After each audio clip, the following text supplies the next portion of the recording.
Okay, this is the 16-month review of the Petzl NAO PLUS headlamp with 750 lumens of power. Oh, it does work. I thought I used it all the other night. So this headlamp is super light, and I bought it because this was when I was experimenting with higher priced headlamps.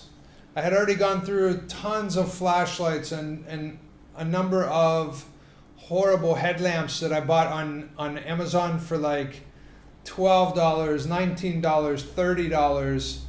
I even bought one that was like $50 from a no-name company, Chinese company. You know, there's so many people reselling Chinese crap on Amazon. So they buy these headlamps for like $4 and resell them for like $19 or $29. And they're $4 headlamps. I mean, they could burn your house down. I mean, I would never even, as I think about it, you know, how stupid I was to do that, to get it. Things we do, right, to save money. But so this was one of my experiments. This was my big experiment originally to see, am I going to spend $200 on a headlamp? And why should I spend $200 on a headlamp? And now I know. This is absolutely amazing for $200. I think I've sold more of these than any other headlamp at Amazon now. You can buy on the website on Headlamps101.com. But I sold over $14,000 of Petzl headlamps because they're just so amazing. Apparently the brand is really well known in Europe. In America, not so much. Canada, not so much. Australia, I don't have any idea, but we didn't have many sales there, so I'm thinking that nobody knows what it is. I bought this headlamp for herping. So herping is looking for reptiles at night, and it's looking for reptiles, but I do it at night. So I need a good headlamp. I was willing to pay for one because I also take people out to look for snakes and geckos and lizards and centipedes and scorpions and slow lorises and all of these other things that I can find at night. And so it was worth it to me to get a real good one. And I also bought a number of other ones because I have to give them to the people to use as well, right?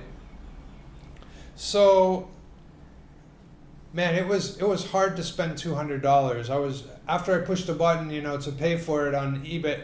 I think it was this was on Amazon. On Amazon, I was like, oh, you know, it hurts because that's a lot of money, right, for a headlamp. I think of it as a flashlight, right? But it isn't. It's not a flashlight. It's so much more than that. To run with a flashlight, you know, your flashlight is in your hand, and you're not getting the right bounce of the light off the things on the trail. With a headlamp, the light is closer to your eyes, and so when the light bounces back, you get a much better idea what you're running into. And I didn't know that difference before. I was just using a flashlight, you know, to look for snakes on the ground or something, and you know, you have to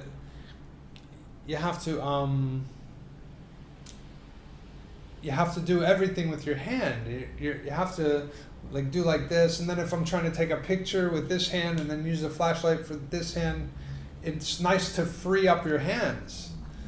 The problem with this was, with headlamps in general with me, was that, you know, the bugs in my eyes at night were just crazy some nights. And as I went back to headlamps now, I realized it's not all the time. Maybe it's 10% of nights we have horrible bugs. Mosquitoes in your eyes, all kind of fluttering moths in your eyeballs, and everything gets your eyes itchy. I don't know what it is, but I must be allergic to like bugs in my eyes or something, and spider webs, and so it's pretty crazy. When I switched to this, I figured it out. It's only about 10%. So 10% of nights when you have a lot of bugs. The other times it's great. If there are a lot of bugs, I just hold it in my hand, and I hold it like this and shine, you know, to look for snakes. But it's not too often. I wanted a headlamp that was lightweight and that had great brightness. This one has amazing brightness, 750 lumens, and I want it to be lightweight enough that I don't really feel it on my head. I wanted the battery life to be something like 4 or 5 hours, right? This one will give you 6.5 hours on automatic mode. So it's called Reactive Lighting Technology, RLT. If you face it as something close, oops, still flashing. If you face it as something close to the wall, and I have it on on Reactive Lighting Technology now.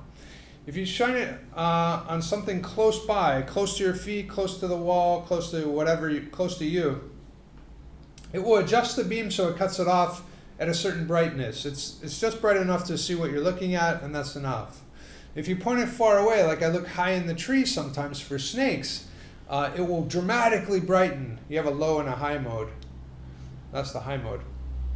So I'm going to cover the sensor so you get the idea that there's no light coming back and hitting this sensor, so I must be looking at something far away, and then watch, bam, it goes super bright, and it'll give you the full 750 lumens.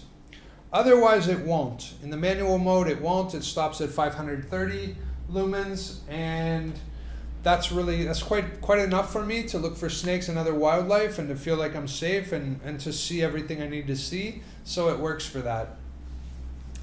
This headlamp is used by top ultra runners all over the world because it's light enough weight and the battery lasts almost long enough. They probably have a couple batteries they use for a night just to make sure they get a good brightness on it, and super reliable. Petzl headlamps, everything I've had of Petzl's has been amazing, and it's my #1 brand, absolutely. I have over $1,000 of Petzl stuff right now. I just ordered another 7 headlamps. I just ordered another 8 because I just ordered the Mac Daddy headlamp.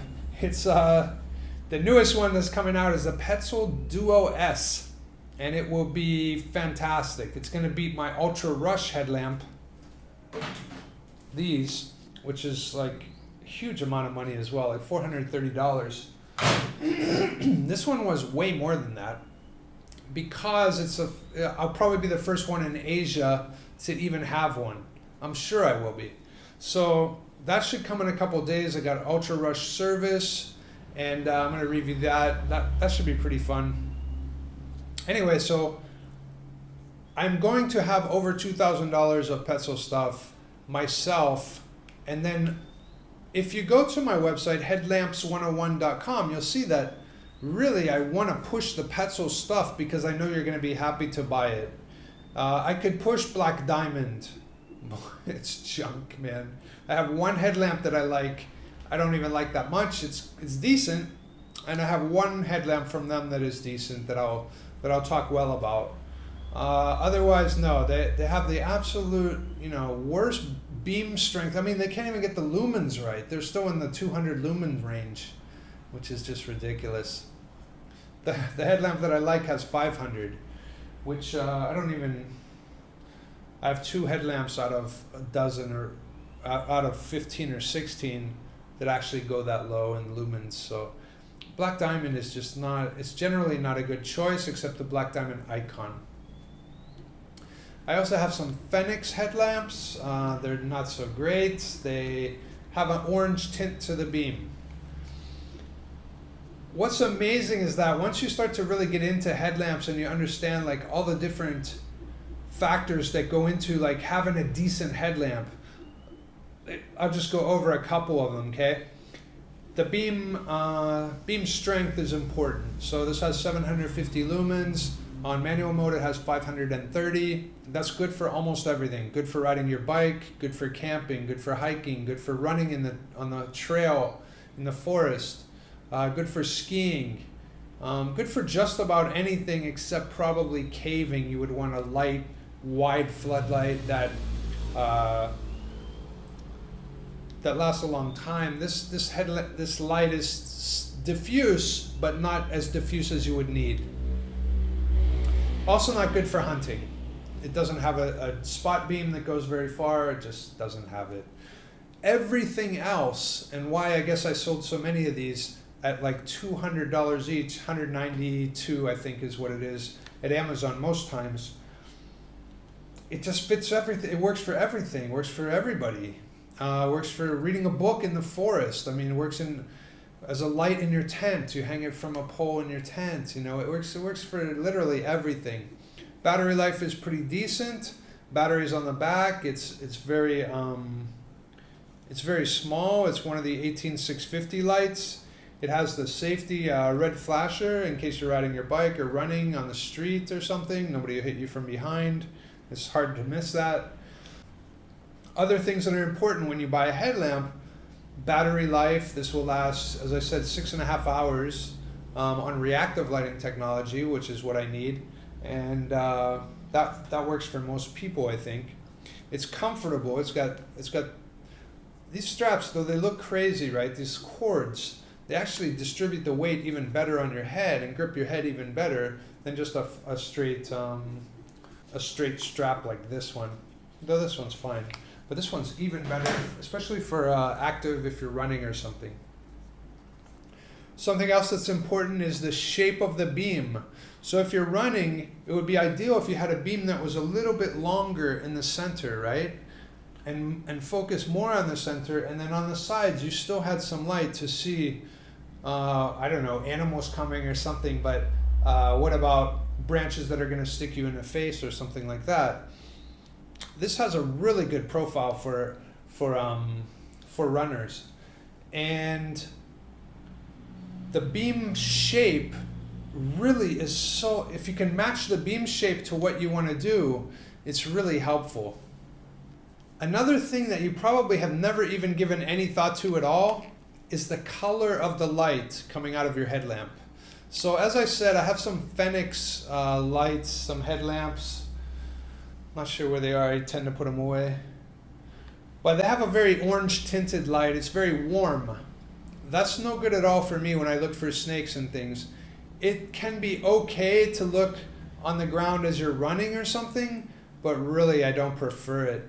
When you have a really white light, like these are cool white, I guess you could call them, on most of Petzl's products, but they really highlight the difference in colors of plants and snakes and whatever kind of animals I'm looking at, but flowers and everything else. It makes it look like daylight, really. It doesn't look like, you know, warm sunlight. The color of the beam is so important to whatever you're doing. So personally, I think the Petzl beams are the whitest and the best mix of light for. I couldn't imagine that you would need an orange tinted beam, but some people use them and like them. If you're from America, you have used in the past mostly tungsten lights. Unless you're in an office building and you use the big fluorescent lights, but fluorescent lights, the whiteness of the light is more like this beam. The tungsten, like a tungsten lamp, a 60 hertz lamp, is a 60 lumens lamp rather, is very orange in the States. And I don't know if you guys are using them anymore. I've been in Thailand for 13 years, so I really don't know. I think everybody has switched to LED lights and also fluorescent lights. So I think probably everybody's going to love the color of this light far better. But it's just my idea. Research that a little more if you're concerned about it. Another thing is durability. So the Petzl NAO Plus is super durable. I've had it since November of 2016. So I've had it for however many months that is. I think it's about 20 months. And so far I love it. I don't anticipate ever not loving it. It's quite a good replacement for my Petzl Ultra Rush. It's quite a bit lighter weight. It's quite a bit less expensive. I could buy 2 of these. And actually I could buy 3 of these for one of the new Petzls that are coming out, the Duo S. So these are fantastic. They're great for kids because they're lightweight. They're great for everybody that wants a light that's reactive, you know, that can adjust the light for you and then save heaps of battery life, because you could put it on low or high and it will also react. It will use either one of these beams, or it will use both for high. So really, they put a lot of thought into this. Guess what you can even do with it? You can hook it up to your phone, and it's programmable through the app they have. So if I know that I'm going to go out and hike for 8 hours in the forest, I can set it to be a manual 8-hour beam that lasts for an entire 8 hours at the maximum brightness that it can, allowing for the battery. So that's amazing, right? If you know you're only going to be out for 3 hours in the forest, like I am, and this is what I do, I set mine for 3 hours and 15 minutes, maximum brightness. So it's giving me more than the 500 I would get on manual, 530, and it's giving me less than the maximum, which is 750, because it would burn the battery in about an hour and a half, I think. So you can adjust it on your phone. It's Bluetooth. It has a Bluetooth indicator here that's blue on the front to know, so you know when you're hooked up to it. I use it on iPhone. You can use it on Samsung Galaxy as well. I don't know, probably other Android phones. I think there's no difference. Okay, so that's it. There's very little to no wear on this. I have scratches on the front of the protective plexiglass there. I don't think that they affect it at all. I don't notice any difference. But yeah, it does scratch there. I have some not cracks, but seems like this is peeling or something. I don't know what happened there. I think I put it too close to my motorbike engine in my bag when I drive around, and I think it got too hot. I'm pretty sure that's what happened, because the headlamp doesn't really get too hot ever. It stays nice and cool. It's really vented. There's heat sinks all through the back of it that just disperse the heat, and it's really nice. It's comfortable, durable. I anticipate I'll use it for another 3 years or so, until something like amazing comes out. So that's it. I hope you enjoyed the 20-month review of the Petzl NAO Plus, and you probably can't go wrong with it. You probably could get it and be super happy with it, whatever you're doing except caving and hunting. All right, hope that helps. Cheers.